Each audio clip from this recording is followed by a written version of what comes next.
আজ হচ্ছে আমাদের জীবনের বিশেষ একটা দিন।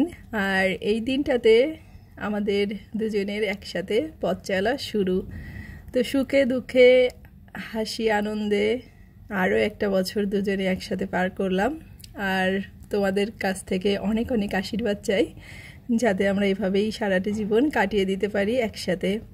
হ্যালো এভরিওয়ান, নমস্কার। কি অবস্থা, কেমন আছো সবাই? আশা করছি খুব খুব ভালো আছি সবাই। আমরাও ভালো আছি তোমাদের আশীর্বাদে, ঈশ্বরের কৃপায়। আর তোমরা যে যেখান থেকে আমার ভিডিওটা দেখছো তোমাদের সবাইকে অনেক অনেক ওয়েলকাম।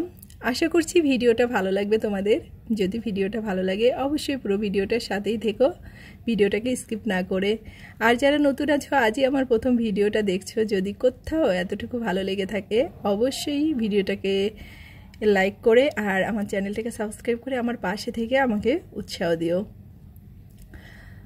তো এই দিনটার জন্য খুব বেশি আয়োজন বা কোনো কিছুই নেই, তবে এই দিনটা যখন আসে তখন একটু অন্যরকম আর কি অনুভূতিটা হয়। আর তো সেইভাবে বললাম না, কোনো আয়োজন নেই, ওই একটু নিজেদের পছন্দ মতো আর কি রান্নাবাড়া করব। বিশেষ করে স্বপ্নিলের পাপার পছন্দ মতো রান্নাটা করব। তো ও আর কি দুপুরবেলা বাজারটা পাঠিয়েছিল, আর তোমাদের সাথে আজকের ভিডিওটা আমি দুপুর থেকেই শুরু করেছি। তো ও পাঠিয়েছিল আর কি মাছ আর মাংস, মানে মুরগির মাংস আর একটা ইলিশ মাছ পাঠিয়েছিল। তো ভীষণই তো গরম, তো এই কারণে আর কি সেই পোলাও বা বিরিয়ানি মানে রোস্ট এই ঝামেলাগুলোর ভিতরে আর কি যায়নি। কারণ ওইটা যদি দুপুরে রান্না করি তো রাত্রে আমার আবার রান্নাটা করতে হবে, কারণ একবার খেতে মানে পোলাও বা বিরিয়ানি জাতীয় জিনিস একবার খেলে আর একবার কেউ খেতে চায় না। আর স্বপ্নিলের পাপা ওই খাবারগুলো থেকে এই যে আমাদের বাঙালি খাবারগুলো সে আর কি বেশি পছন্দ করে। আর ইলিশ মাছটা তো তার সবচেয়ে প্রিয়। তো ইলিশ মাছ রান্না করব, আর মুরগির মাংসটা রান্না করব, ডাল, আর যা যা রান্না করি তোমাদের সাথে শেয়ার তো অবশ্যই করব। তো এইগুলোই আর কি যে বাঙালি খাবার দাবার আছে সেগুলোই করব। আর স্বপ্নিলের তো বায়না যে একটু বিরিয়ানি খাওয়ার বা রোস্ট রান্না করার জন্য। আসলে আমারও ইচ্ছা করতেছে না গরমের মধ্যে আর কি ওগুলোকে রান্না করতে। তো যাই হোক, এখন হচ্ছে এগুলোকে কেটে কুটে পরিষ্কার করে নিব। আর সকালবেলা নাস্তাটা বানিয়েছিলাম, তো স্বপ্নিলের পাপা তো খেয়ে বেরিয়ে গেছে। আসলে আমাদের জীবনে এই যে বিশেষ দিনগুলো, বিবাহবার্ষিকী, তারপর সন্তানের জন্মদিন পালন, তো এই দিনগুলো না খুবই স্পেশাল হয়ে ওঠে।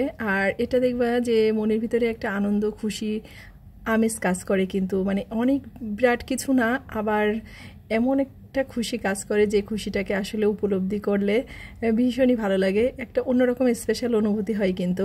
আর এই অনুভূতিগুলো কিন্তু আমাদের জীবনে প্রত্যেকটা কাজের ক্ষেত্রে দারুণ করে কিন্তু উৎসাহ দেয়, তাই না, মনের মধ্যে। তো আমার কাছে তো সেটাই মনে হয়। তোমাদের কাছে কি মনে হয় অবশ্যই কমেন্টে জানিও। তো ওইদিকে ইলিশ মাছটাকে তো কেটে ধুয়ে পরিষ্কার করে নিয়েছি, আর এই মাছ তিনটাকে আর কি ভাজি করব। তো সে কারণে হচ্ছে একটু লেবুর রস, লবণ, একটু মরিচের গুঁড়া আর আদা রসুন পেস্ট করে রেখেছিলাম। তো সেগুলোকে দিয়ে বেশ খানিকটা সময় কিন্তু ম্যারিনেট করে রেখেছিলাম। আমি এটা একটু পরেই ভেজেছি। আর এই মাছটা ভাজার সময় হলুদটা আমি দিই না, কারণ হলুদটা দিলে না একটা পোড়া পোড়া ভাব চলে আসে। কিন্তু এই মাছটাকে হলুদ ছাড়া লাল লাল করে ভাজলে একটা লাল লাল কিন্তু কালার আসে এবং মাছটা খুব সুন্দর ভাজা হয়। আর এই ভাজা মাছটা খেতে আমাদের বাসার মানে স্বপ্নিল, আমি বা স্বপ্নিলের পাপা আমরা সবাই খুবই পছন্দ করি। তো এদিকে আমার এই মাছগুলো আর কি ভাজা হয়ে গেছে, এখন মাছগুলোকে তুলে নিব। আর ইলিশ মাছটাও ভেজেছি স্বপ্নিলের পাপার জন্য আর কি। এই পাশের চুলায় এই মাছটা ভাজছি, পাশের চুলায় হচ্ছে ইলিশ মাছটাকে সর্ষে পাতুরি করতেছি।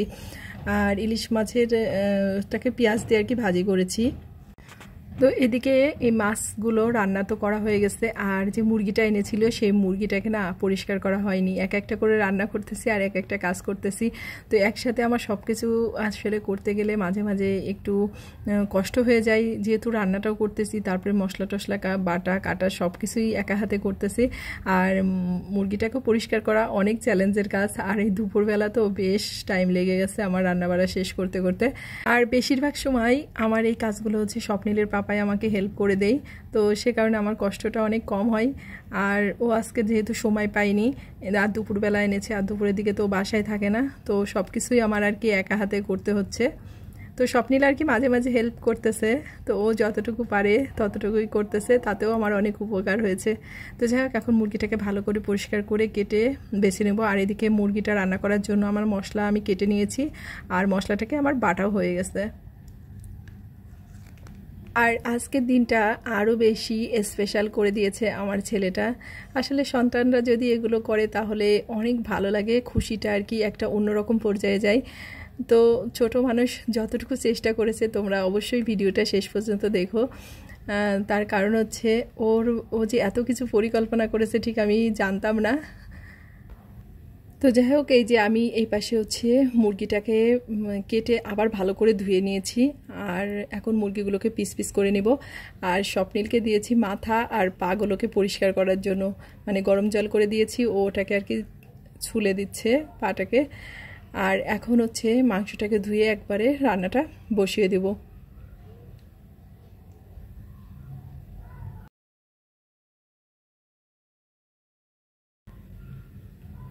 তো এইদিকে হচ্ছে আমি যে পেঁয়াজ কুচি আর রসুন কুচি করে রেখেছিলাম, তো ওইগুলো মাংসের মধ্যে রেখে দিয়ে দিলাম। আর মশলাগুলোকে যা বেটে রেখেছিলাম, আদা, পেঁয়াজ, রসুন, ধনে, জিরে, তো সব কিছু একসাথে বেটে রেখেছিলাম। আর এখন একটু সর্ষের তেল, লবণ, হলুদ আর মরিচের গুঁড়া দিয়ে যেভাবে আর কি আমি মাংসটাকে রান্না করি, মানে একবারে মেখে আর কি বসিয়ে দিয়েছি।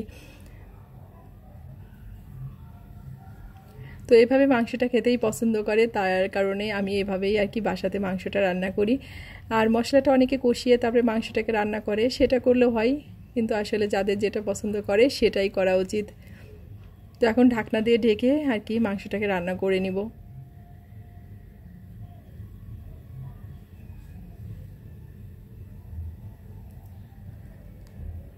তো ওইদিকে তো আমার রান্নাটা কমপ্লিট হয়ে গেছে। এখন হচ্ছে স্বপ্নিলের পাপাও চলে আসছে খেতে, আর স্বপ্নিলও আর কি ওর পাপার জন্য ওয়েট করতেছিল, খায়নি। তো এখন ওদের দুজনকে আর কি খাবার দিয়ে তারপরে আমি খেয়ে নেবো। তো এই যে মাংসটা শেষমেশ এরকমটা হয়েছিল। আর মাছ ভাজা করেছি, এদিকে হচ্ছে ইলিশ মাছটাকে রান্না করেছি, আর ইলিশ মাছ ভাজি করেছি পেঁয়াজ দিয়ে, আর এই পাশে হচ্ছে মসুরির ডাল। তো এ হচ্ছে আজকে আমাদের খাবার মেনু। তো আমাদের মেয়েদের ক্ষেত্রে কিন্তু আমার মনে হয় যে তৃপ্তিটা এখানেই থাকে। এতক্ষণ ধরে যে কষ্টটা করেছি, রান্নাবাড়া করেছি, তো যখন এই যে খাবারটা দিই তার মধ্যে মনে হয় যে শান্তিটা আর আমাদের আর কি যে কষ্টটা থাকে সেই কষ্টটা দূর হয়ে যায়, আর মনের মধ্যে একটা শান্তি কাজ করে। তো যাই হোক, আর স্বপ্নিল জানো তো সারাদিন ধরে সেইভাবে আজকে কিছুই খাওয়া দাওয়া করেনি, কারণ ও সকালবেলা উঠে একটু বমি করেছিল আর শরীরটা একটু খারাপ। ইদানিং এই জিনিসগুলো ওর মধ্যে একটু বেশি হচ্ছে, কারণ আমার মনে হয় এটা গরমের জন্যই হচ্ছে। সেই জন্য আজকে সারাদিন ধরে সেইভাবে ও কিছুই খায়নি। এখন আর কি ওর পাপার সাথে বসেছে আর কি খেতে, তারপরেও খেতে চাচ্ছে না, ওকে আর কি আমাকেই খাইয়ে দিতে হবে।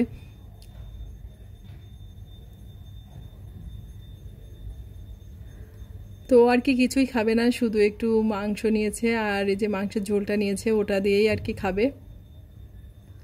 তো আমার ছেলে আর কি গোপনে গোপনে তার পাপার সাথে প্ল্যান করেছে যে আমাকে সারপ্রাইজ দেওয়ার জন্য। তো কী হয়েছে, আমি স্বপ্নিল তো রাত্রে মানে অনেক তাড়াতাড়ি ঘুমিয়ে পড়ি, মানে শুয়ে পড়ি, আর স্বপ্নিলের পাপা দেরি করে বাসাতে আসে। তো ওর পাপা আর কি আসার সময় কেক নিয়ে আসছে। স্বপ্নিল আর কি ওর পাপাকে বলে টাকা দিয়েছিল, মানে তার হচ্ছে জমানো টাকা, সে যে তাকে যে হাত খরচের টাকা দেই, সবাই বা আসলে টাকাটা দেই, তো সে টাকাটা তো সে জমিয়ে রাখে, খরচ করে না। তো আমাদেরকে আজকে এই বিবাহবার্ষিকীর দিনে সে আর কি কেকের টাকাটা দিয়েছে তার পাপাকে। তো ওর পাপা আর কি রাত্রে কেকটা নিয়ে আসছে। তো এখন হচ্ছে আমরা কেকটা কেটে নিব। আর স্বপ্নিলের পাপা আমাকে একটা গিফটও দিয়েছে, অনেক সারপ্রাইজ হয়েছিলাম আর খুবই ভালো লাগতেছিল। আসলে নিজের ভালোবাসার মানুষ আর প্রিয়জনদের কাছ থেকে এইভাবে সারপ্রাইজ পেতে কিন্তু খুবই ভালো লাগে, আর দিনটা আমার কাছে আরও বেশি স্পেশাল হয়ে গেল। তো যাই হোক, ওই একটু কেকটা কেটে নিলাম আমরা। আর আজকের ভিডিওটা খুব একটা বেশি বড় করব না। আর ভিডিওটা তোমাদেরকে মানে কেমন লেগেছে আমাদের বিবাহবার্ষিকীর ভিডিওটা, অবশ্যই তোমরা আমাকে কমেন্টের মাধ্যমে জানিও।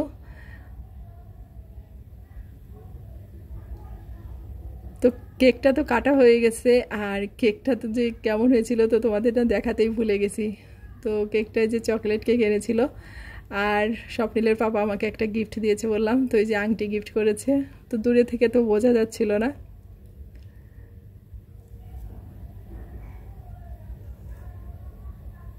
তো যাই হোক, সবাই ভালো থেকো, সুস্থ থেকো, আর অবশ্যই সাবধানে থেকো। আর ভিডিওটা যদি ভালো লাগে অবশ্যই ভিডিওটাকে একটা লাইক, একটা কমেন্ট, আর চ্যানেলটাকে সাবস্ক্রাইব করতে ভুলো না। ভালো থেকো সবাই, দেখা হচ্ছে নেক্সট ভিডিওতে।